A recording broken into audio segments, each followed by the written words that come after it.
Ito nga palang gawa ko na 'to ay nakaraang gabi pa 'to. Ito nga pala yung pinapaluto sa akin ng amo ko kasi nga ito ay yung gusto lang niya yung kakainin. At yan nga pala yung aking ginagawa diyan ay magawa nga lang pala ako ng Sharia chicken kabsa at syempre lagyan ko lang din siya ng patatas at saka yung talong na aking peperituhin.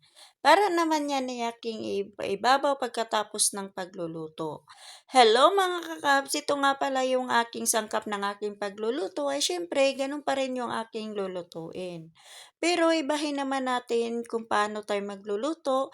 Ayan nga lang pala, mag-uuna muna tayo sa pagigisa at pagkatapos naman saka ko naman siya titimplahan at susunod na yung mga iba pang mga spices at saka ko ilalagay yung manok at akin naman lagyan ng tomato paste.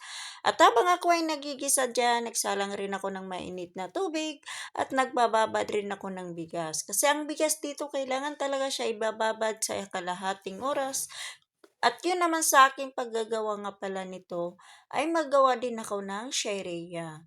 Ang akin naman pagluluto ng sharia dyan ay lagyan ko lang din siya ng mantika at pagka brown naman saka ko naman siya i-off at ilalagay ko lang din siya sasabay sa bigas o yung kanin na aking lulutuin.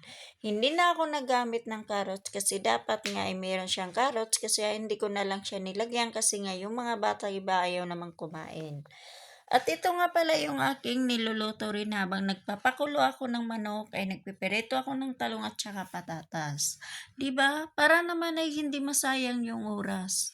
Yan nga pala yung aking pagluluto ng talong at saka patatas at yan naman yung aking ginagawa rin sa sharia. Pag ganyan na nga kulay brown na, pwede na siya i-off. At yun nga pala ay habang ako ay nagpiperito or nagluluto sa mga ibang lulutuin, ito naman yung aking binalikan. Kasi tapos na nga ako sa pagpapakulo, hainin ko lang yan at para naman ay tamang-tama maluto yung aking nilulutong patatas at saka yung talong at yan naman ay aking isusunod sa pagpiperito. Ito na nga yung kanin na aking nilalagyan ng sharia.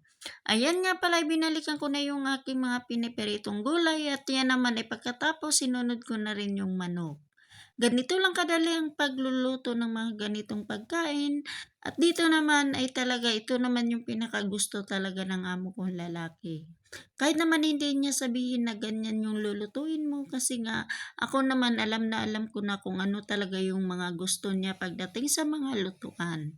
Ayan nga pala yung aking ginagawang salad ay akin niyang kakainin. Bali nga pala ay kasi nga sobra na ako nagutom dyan. Meron naman kaming mga pagkain pero iba talaga yung minsanan na lang nakikita. At yan naman ay tapos na nga ako sa